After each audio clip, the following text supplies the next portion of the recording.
अब परमात्मा अपनी सच्चिदानंद घन की वाणी में पांचवें वेद में कहते हैं, इस देही को देवालोचन तू नर क्यों उकलाता।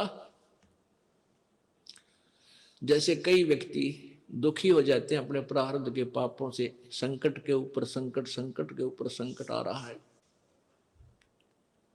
तो वो क्या दुखी होकर के क्या धारणा करते हैं, हे भगवान आत्महत्या कर लो। इसके विषय में परमेश्वर अपनी वाणी में कहते हैं, इस देही को और देवता लोचे तू नर क्यों उकलाता। इस मनुष्य शरीर को तो देवता भी तरस रहे हैं जो तुझे प्राप्त हुआ है, और तू इससे क्यों उकलाता है, यानी इससे क्यों छक लिया।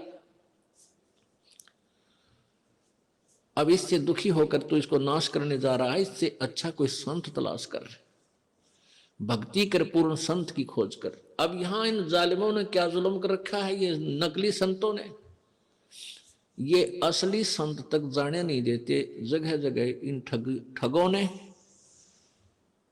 अपनी दुकानें खोल ली,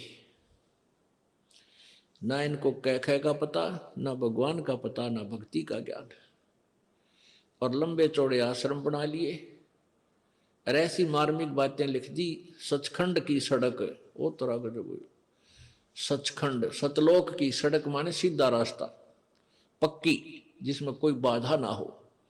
तो श्रद्धालु तो फिर जाएगा भाई, जिसको रोग है, जिसको चाह है परमात्मा की, वहां जा फंसे नकलियां के पास। पूर्ण मोक्ष मार्ग इसी आश्रम में प्राप्त होता है। इस तरह के पता नहीं कितने संत बने हुए हैं। तो ये सबसे बड़ा काल का जाल है, ये नकली संतों का होना। तो कहने का भाव ये है कि देवता भी इस मानव शरीर को तरफ रहे होते हैं कि कभी मानव शरीर मिले, पूर्ण संत खोज करूं और भक्ति करूं। जैसे आप हाथी को देखते हो, हाथी ऐसे सिर मारता चलता है। अब हाथी को नेक्स्ट जीवन, अगला जीवन दिखाई देता है कि इसके बाद मैं के बनूंगा, गधा बनूंगा या कुत्ता बनूंगा या सुअर बनूंगा या मानव बनूंगा। तो सिर मारता चलता है। किस समय सिर मारता है? जब वो पकड़ दिया जाता है, जब वो किसी मनुष्य के काबू आ जाता है, उसके ऊपर बैठ के इतना लंबा छुरा लेकर, अंकुश लेकर बैठ जाता है, उसका सीधा ठोकर जट बकवाद करता है, तो तब वो सिर मारता चलता है नो, खड़ा खड़ा भी सिर मारता रहता है। अब वो ये सोचता है वह बड़ा फंसा, बहुत फंसा मैं, और जय इब का मनुष्य शरीर मिल गया तो पूर्ण संत की, पूर्ण परमात्मा की भक्ति करूंगा, पूर्ण संत की खोज करके और सही भक्ति करके अपना पीछा छुड़वाऊंगा। अब परमात्मा यहां क्या बताना चाहते हैं कि जो कुंजर सिर धुनत है, अगला जन्म सुझंत, इब कहेल नर करत सेव पूरे संत। हाथी मन में सोच रहा होता है कि यदि अब की बार मनुष्य जीवन मुझे मिल गया तो पूरे संत की खोज करूंगा। अब परमात्मा फिर उसके ऊपर एक और कहते हैं कि हाथी अर्थात ये आत्मा मन के संयोग से इतनी ढीठ होगी। हाथी के विषय में कहते हैं कि हाथी तभी तक सिर पटक रहा है, धुन रहा है, जब तक यो बंद में आ गया और मनमानी इसको मस्ती नहीं कर पा रहा, इसलिए ये भगवान याद कर रहा है और ईब छोड़ दे इसने। अब इसको खोल दे यहां से और जंगल की तरफ कर दे। कति भगवान याद ना करे, उड़ा खावा केड़े के पेड़ा नर मार मस्ती फुर फुर नहावर ठाठ करे, नरी को बिद करे, कति सर नहीं धोने ना इसका याद आवा भगवान, हालांकि इसको पता भी है। तो इसलिए परमात्मा कहते हैं भाई, इस परमात्मा के तत्व ज्ञान के बिना ये प्राणी ना तो भक्ति कर सकता और ना ही अपने इस मानव जीवन को ठीक ढंग से जी सकता। इसमें कोरी को बद करेगा।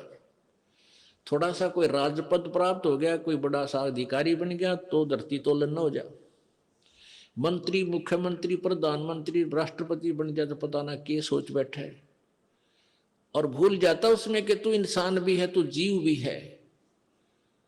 तो ये जो चौंध लावा है, ये काल लगाव है, ये भूल जो डालता है, ये काल लगाता है कि ताकि ये नरे कर्म फोड़ ले अपने और पापों की गठड़ी बांध ले।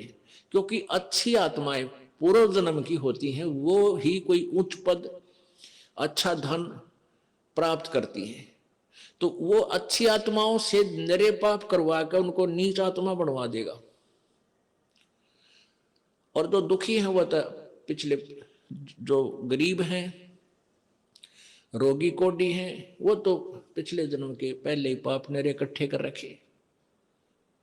तो पुण्यात्माओं, तत्व ज्ञान से हमें ये जानकारी होगी कि पूर्ण संत हमें मिला है, उनसे हम भक्ति लेकर साधना, सत साधना करें और मर्यादा में रहेंगे, तो हमारे पाप कर्मों से आने वाले प्रारब्ध के जो कष्ट हैं, वो पाप भी कट गए, हमें सुख होगा। यानी आप पर आने वाली आपदाएं, संकट भी दूर होंगे, आप निर्धन भी नहीं रहोगे, आप धनी बन जाओगे।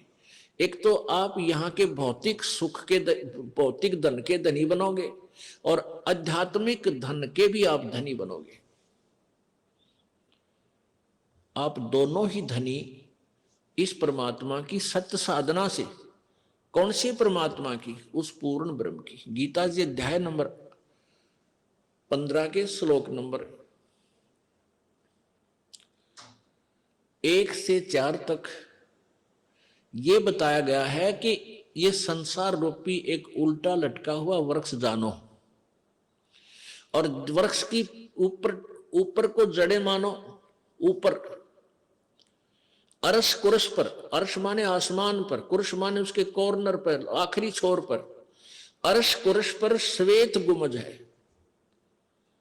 और जहां परमेश्वर का डेरा, जहां कबीर परमात्मा का डेरा स्थान सतलोक है, अरस यानी आसमान के अंतिम छोर पे, ऊपर में, कति चोटी में, सुन शिखर में, तो वहां परमात्मा रहता है सतलोक में। तो ऊपर को तो जड़ है, यानी वहां से तो सबकी उत्पत्ति हुई है, वहीं से ब्रह्म की उत्पत्ति, जो 21 ब्रह्मांड का मालिक है, ब्रह्मा विष्णु महेश का पिता है, जिसको काल ज्योति निरंजन भी कहते हैं, काल ब्रह्म भी बोलते हैं। और वहीं से परब्रह्म जो 7 संग ब्रह्मांड का स्वामी है, उसकी उत्पत्ति हुई है। अर्थात वो जड़ है, वो मूल है, मुख्य है, सबकी, सभी प्राणियों और सभी ब्रह्मांडों का रचनहार वही है। तो वो ऊपर को जड़ वाला, तो ये आदि पुरुष परमेश्वर यानी पूर्ण ब्रह्म रूपी तो जड़ समझो इस संसार रूपी वृक्ष की, और नीचे को ये तीनों गुण रूपी शाखा, रजगुण ब्रह्मा, सतगुण विष्णु, तमगुण शिव जी, ये शाखाएं हैं। बीच के जो और भाग हैं उनको काल ब्रह्म ने नहीं बोला गीता में। उसके लिए गीता जी अध्याय नंबर 4 के श्लोक नंबर 34 में बताया है कि वो तत्व ज्ञान जो अध्याय नंबर 4 के श्लोक 32 में जिसके विषय में लिखा है कि सच्चिदानंद घन की वाणी में वो लिखा हुआ है, विस्तार से कहा, उस तत्व ज्ञान को यानी कंप्लीट नॉलेज, उस पूर्ण संपूर्ण ज्ञान को किसी तत्वदर्शी संत से जाकर पूछ।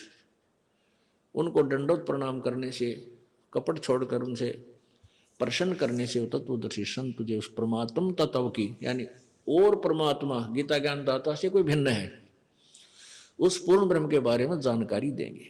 उस तत्वदर्शी संत की पहचान बताई है 15वें अध्याय के प्रथम श्लोक में। उसमें बताया कि ऊपर को जड़ वाला, नीचे को तीनों गुण रूपी शाखा वाला, ये जो संसार रूपी वृक्ष के सारे पार्ट, सभी विभाग, जड़ कौन परमात्मा है,